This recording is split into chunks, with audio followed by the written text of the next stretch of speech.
El Evangelio de la multiplicación de los panes que acabamos de escuchar tiene lugar aproximadamente en la mitad de la predicación del Señor, en el segundo año de su vida pública. Cristo era un excelente predicador. La gente no se aburría ni se dormía cuando lo escuchaba. Tan absortos estaban en sus palabras que dice el Evangelio, hasta se olvidaron de comer.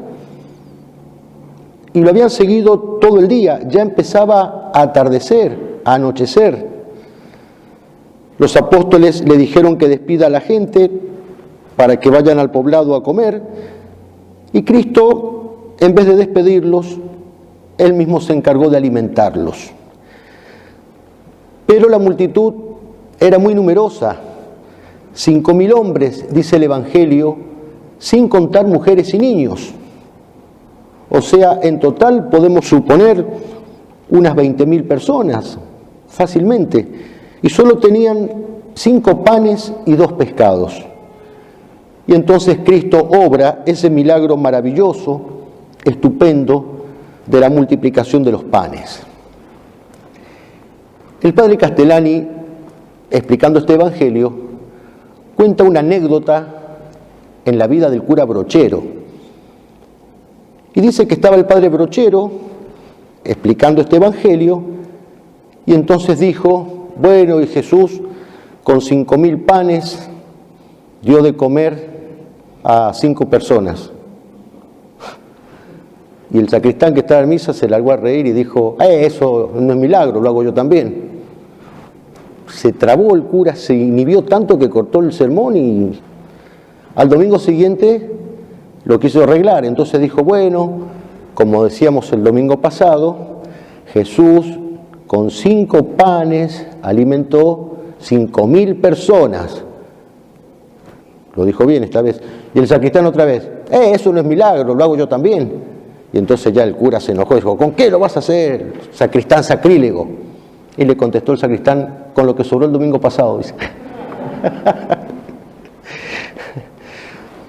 Lo cierto es que el milagro fue alimentar con 5 panes 20.000 personas, y no al revés, que con 20.000 panes o 20.000 pesos se alimentan o coman 5 personas.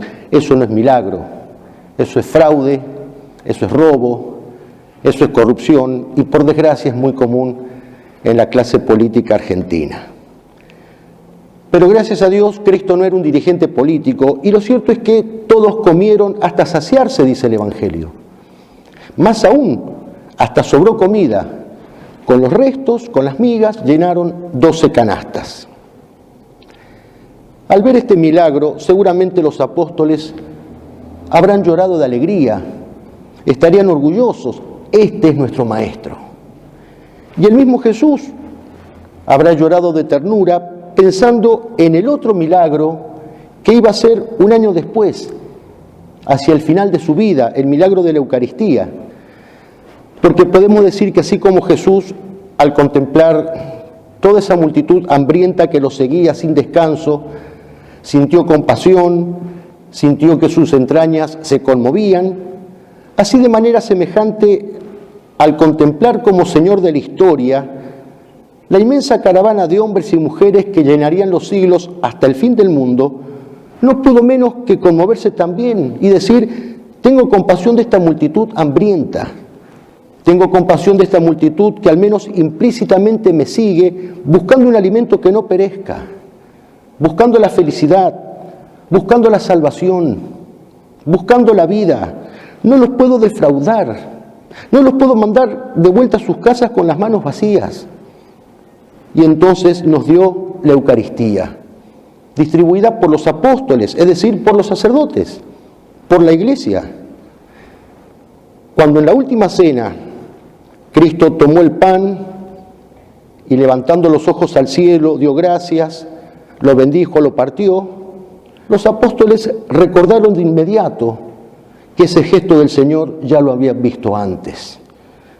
Por eso la multiplicación de los panes era un anticipo de su multiplicación en los altares. Este milagro es un anticipo de la Eucaristía. Ahora bien, ¿para qué quiso el Señor multiplicarse en los altares? En estos días de la novena hemos considerado ya que uno de los fines fue dar a su Iglesia un sacrificio visible y digno de la majestad infinita de Dios. Veamos ahora cuáles son los efectos de la Sagrada Comunión.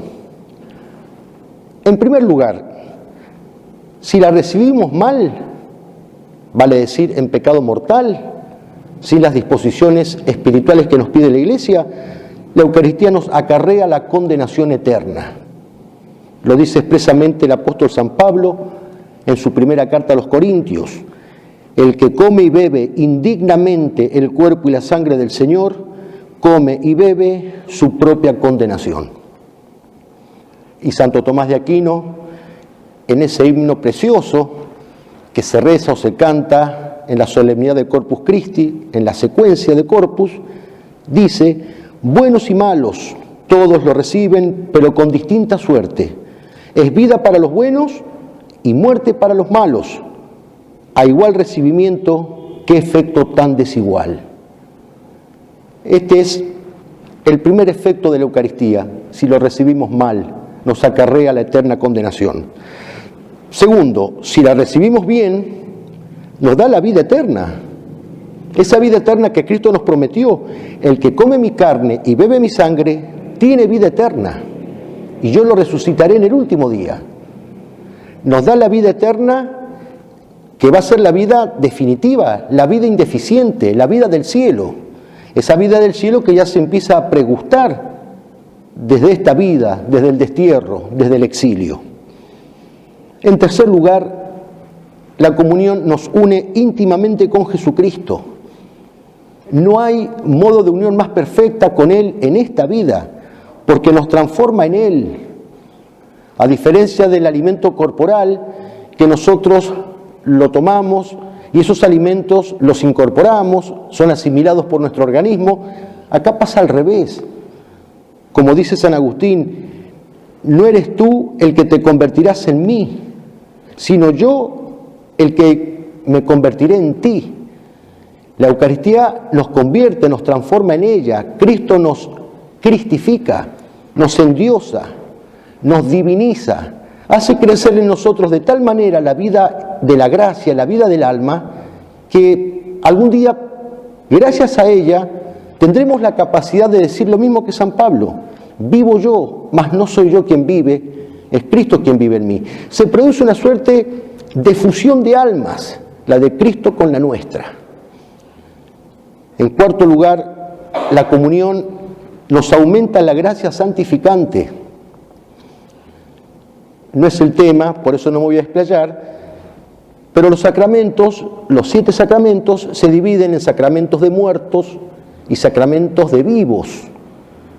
Pero no se refiere a la muerte o a la vida corporal. A un muerto no se le puede dar ningún sacramento, se le da el responso. Sacramentos de muertos significa sacramentos que reciben aquellos que están en pecado mortal porque tienen el alma muerta.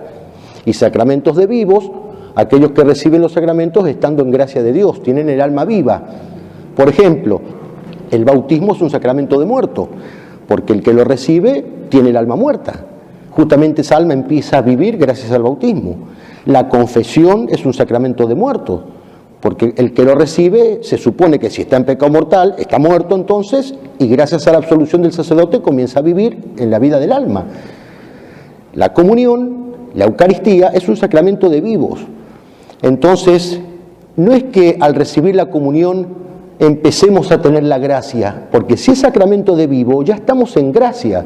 Y entonces, en ese caso, lo que hace la comunión y cualquier sacramento de vivo es aumentar la gracia santificante en el alma. Y se puede aumentar, esto es posible, porque se está recibiendo a Cristo mismo, que es nada menos que el autor de la gracia. En quinto lugar, esto no sé si todo el mundo en general lo sabe, pero es importante saberlo, que la comunión nos otorga el perdón de los pecados veniales.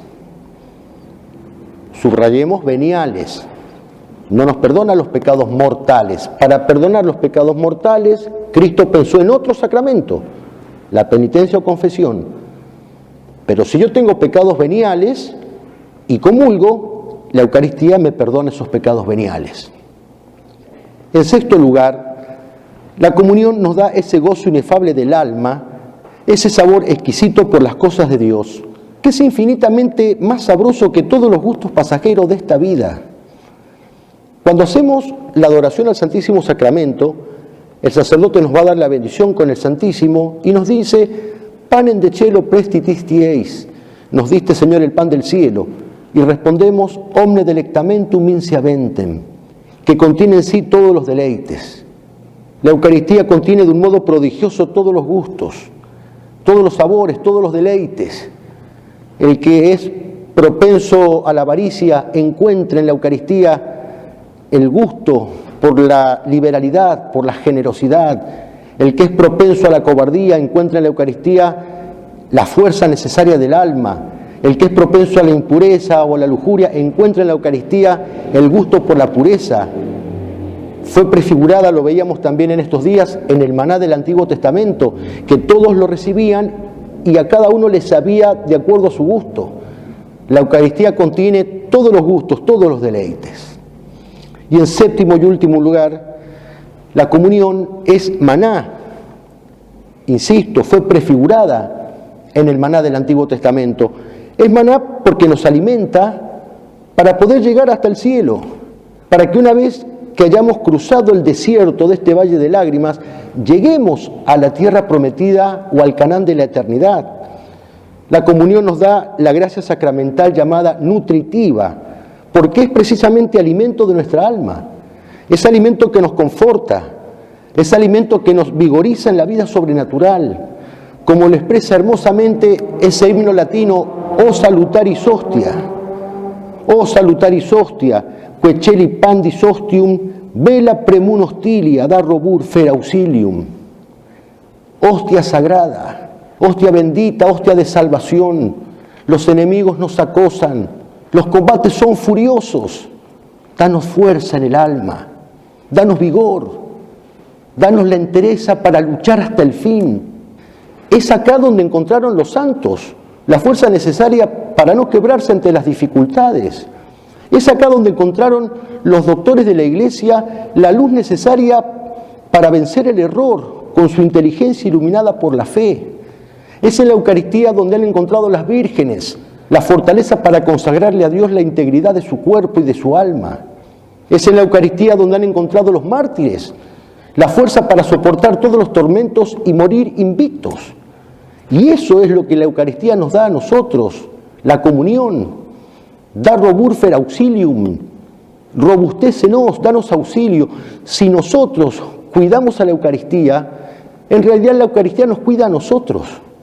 Dice el libro del Eclesiástico: combate por la verdad hasta la muerte, y el Señor Dios combatirá por ti. Si nosotros la cuidamos, ella nos cuidará. Si nosotros la defendemos, ella nos defenderá. Si nosotros somos castigados y somos muertos por ella, ella nos dará la vida eterna que Cristo nos prometió. Vamos a pedirle a la Virgen que nos enseñe a saber confiar en la providencia, más que en nuestros cálculos humanos. Señor, acá hay solamente 5 panes, pero ¿qué es esto para tantos? En los cálculos humanos siempre hay déficit. Todos comieron, más aún, sobró. En los cálculos divinos siempre hay superávit. Que la Virgen nos enseñe a confiar más en las fuerzas de Dios que en las nuestras, y que nos enseñe a saber jerarquizar los valores, buscando sobre todas las cosas el alimento del alma, más aún que el del cuerpo. Que como aquella muchedumbre, también nosotros podamos hasta olvidarnos de comer, es decir, olvidarnos de las cosas de la tierra con tal de seguirlo a Jesucristo. Solamente Él pudo alimentar a aquella multitud hambrienta, y solo Él puede alimentar nuestra alma, multiplicando el pan de su palabra, y sobre todo, multiplicando el pan eucarístico de su cuerpo y de su sangre para la vida del mundo. Que así sea.